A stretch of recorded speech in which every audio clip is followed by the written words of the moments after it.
ఓం గం గణపతయే నమః. స్వర్ణలక్ష్మీ నమస్తే అస్తు. పరబ్రహ్మ స్వరూపిణి రాజ్యం దేహి ధనం దేహి సర్వకామాంచ దేహి మే.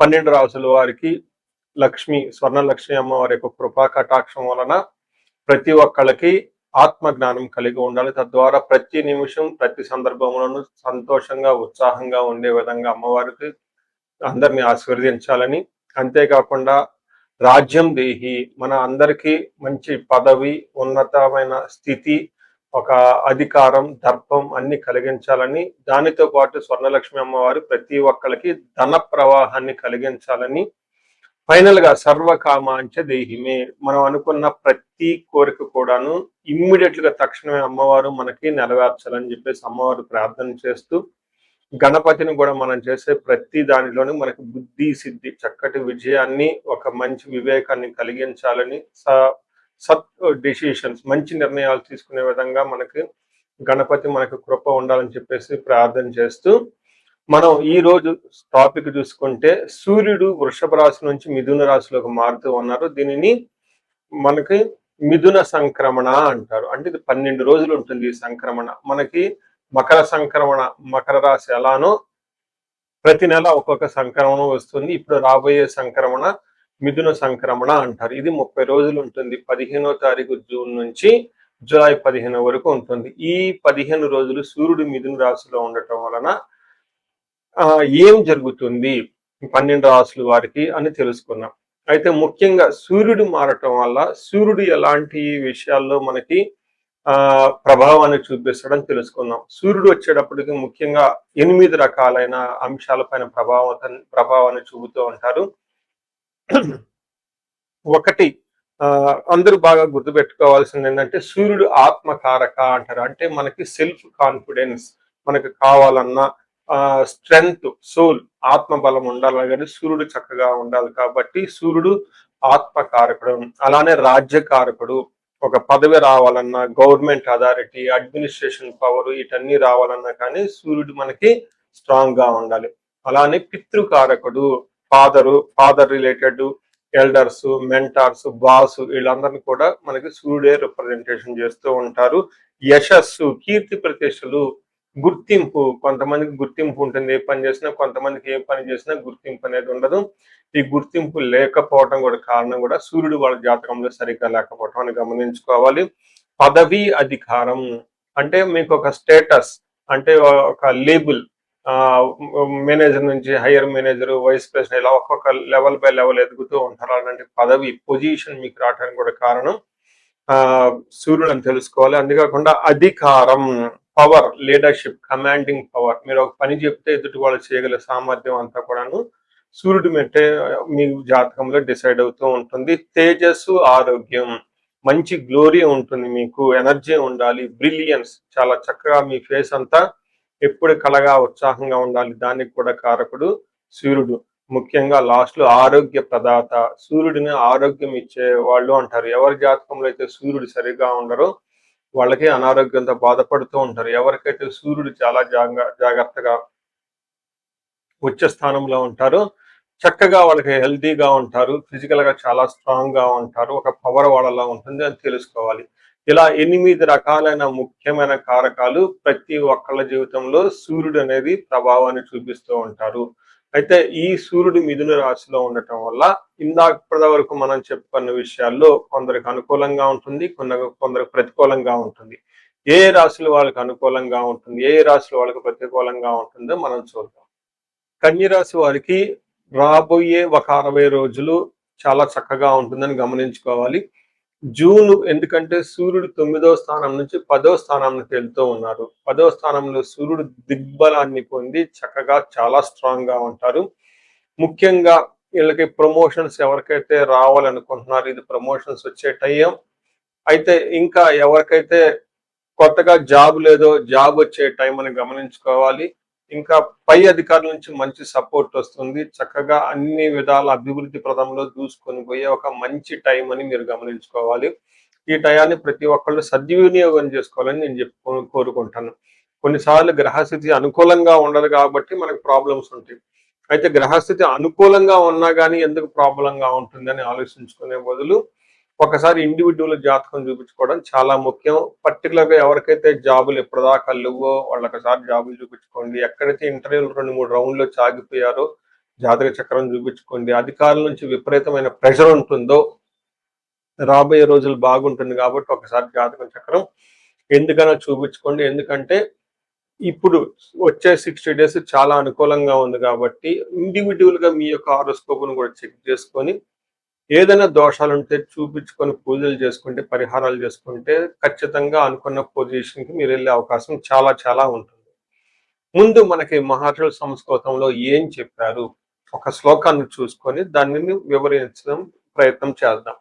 ఇందులో అర్ధసిద్ధి సదా ఆరోగ్యం బంధుమిత్ర సమాగమ రాజదర్శనం సుసల్లాపో సుసౌఖ్యం దశమే రవి అంటారు.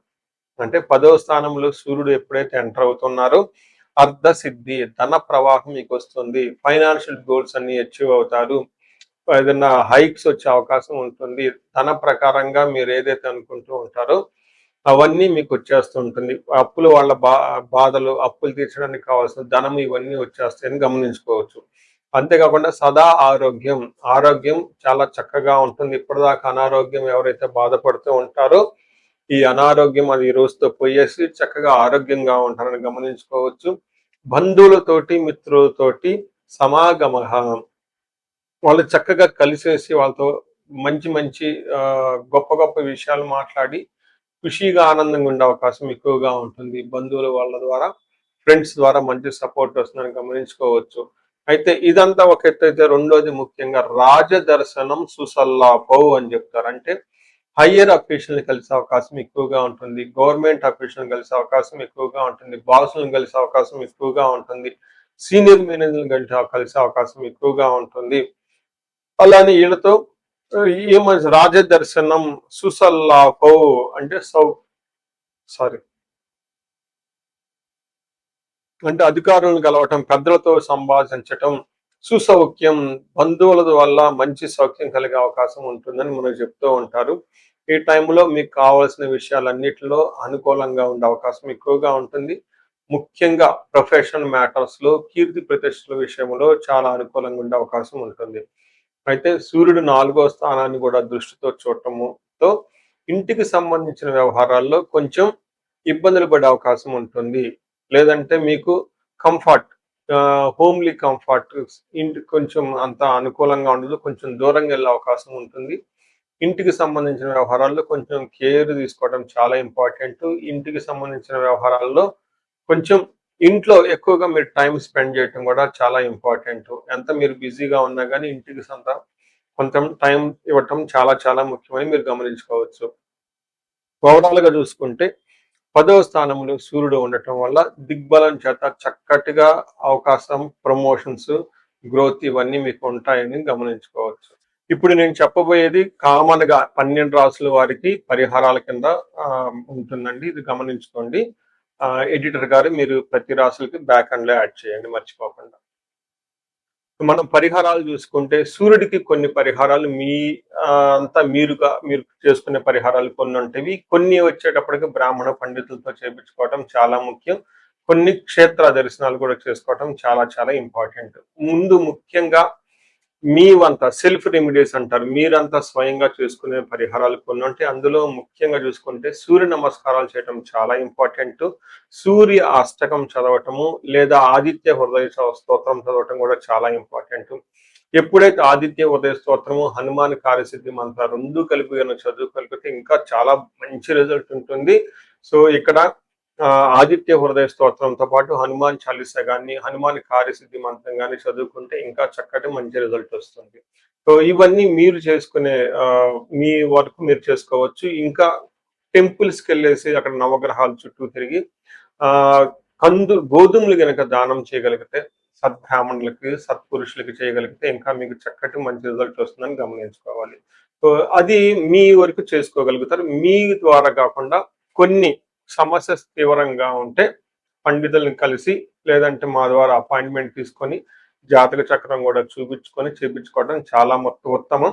ఇందులో ముఖ్యంగా సూర్యుడికి సంపూర్ణమైన శాంతులు చేయాల్సి ఉంటుంది. గ్రహ శాంతి అంటారు. ఈ గ్రహ శాంతిలో సూర్యుడికి జపాలు, దానాలు, తర్పణాలు, హోమాలు ఇవన్నీ చేస్తూ ఉండాలి. వీటితో పాటుగా ఇంకా మీ యొక్క ఇండివిడ్యువల్ జాతకం చూపించుకోవడం చాలా చాలా ముఖ్యం. ఎవరికైతే మీ యొక్క ఇండివిడ్యువల్ లైఫ్లో మీకు ఏజ్ 35 to 45 మధ్యలో ఉండి 40 ఇయర్స్ ప్లస్ ఆర్ మైనస్ లో ఉన్న వాళ్ళకి ఎక్కడైనా మీకు లైఫ్ స్టాగ్నేటెడ్ కనిపించింది, అప్పటిదాకా సక్సెస్ఫుల్ ట్రాక్ రికార్డు ఉండి ఇక్కడ ఎందుకో ఆగిపోయారు, గ్రోత్ లేదని మీకు అనిపిస్తే ఒక్కసారి కాల్ చేసి అపాయింట్మెంట్ తీసుకోండి, మీ జాతకం చెక్ చేసుకోండి. నేను 35 to 45 age group research group గా చేస్తూ ఉన్నాను. చాలా మంది పీపుల్ మిడ్ లైఫ్ క్రైసిస్ అని చెప్పేసి ఇక్కడ ఆగిపోతూ ఉంటారు. చాలా మందికి డైవర్స్ అవుతూ ఉంటుంది, సడన్ గా కెరీర్ లో బ్రేక్ వస్తూ ఉంటుంది. సో ఈ మిడ్ లైఫ్ క్రైసిస్ ని మన ఆస్ట్రాలజీ, వేదిక్ ఆస్ట్రాలజీ ఎలా డీల్ చేస్తుంది, దాంట్లో ఏమేమి ఉంటాయి అని చెప్పి తెలుసుకోవచ్చు. ముఖ్యంగా జ్యోతిష శాస్త్రం ప్రకారం గ్రహ శాంతులు అని ఉంటాయి, గ్రహ దోషాలు అని ఉంటుంది. మీ యొక్క అంతర్దశలు దశలు తెలుసుకొని వీటిల్లో ఏదైనా ఒక గ్రహం దోషం ఉండటం అయితే మీరు స్టాగ్నెంటెడ్ అయిపోతారు. దాన్ని ఎలా బయటకు రావాలని పరిహారాలు తెలుసుకోవాలి. వీటితో పాటుగా మీకు ఏమైనా శాపాలు ఉంటే, పితృ శాపం, కాలసర్ప దోషము, ఇలా మాతృ శాపం, స్త్రీ శాపం, ఇంకా ఏమైనా యాక్టివ్గా శాపాలు ఉన్నాయా, ఈ శాపాలు ఉండటం వల్ల కూడాను మీరు లైఫ్లో గ్రోత్ లేకుండా ఆగిపోయే అవకాశం ఉంటుంది. సో ఎవరికైనా సరే ఎలాంటి ప్రాబ్లం ఉన్నా, ధనానికి ఇబ్బంది పడిపోతూ ఉంటే స్వర్ణలక్ష్మి విశేష హోమం చేయించుకోండి. మీకు వీసా స్టాంపింగ్, H1B, లైక్ ఎక్కడన్నా ఏమంటారు ఉద్యోగంలో ఎక్కడన్నా బ్రేక్లు వచ్చి ఆగిపోతూ ఉన్నా, లేదంటే ఫైనల్ రౌండ్ దాకా వచ్చి మధ్యలో ఎక్కడన్నా ఆగిపోయినా కానీ మీకు ఇలాంటి వాళ్ళకు కూడాను మన్యు పాశుపత అభిషేకము, రుద్రాభిషేకం చేయించుకోవడం చాలా చాలా ఇంపార్టెంట్. భార్యాభర్తల మధ్య గొడవలకు అన్యోన్య దాంపత్య పాశుపతం చేయించుకోవటం. ఎవరికైనా సర్పాలు, కాలసర్ప దోషాలు, మహాకాల సర్ప దోషాలు అంటే కాలసర్ప దోష నివారణ పూజలు, పితృదోష నివారణ పూజలు మీ యొక్క జాతకం చూసుకొని ఇవన్నీ చేసుకోవటం వల్ల జీవితంలో 10 రెట్లు ఖచ్చితంగా వెళ్ళే అవకాశం ఎక్కువగా ఉంటుందని గమనించుకోవాలి. మీ అందరికి అష్టైశ్వర్యాలు కలగాలని, భోగభాగ్యాలు కలగాలని చెప్పేసి కోరుకుంటున్నాను. నమస్తే.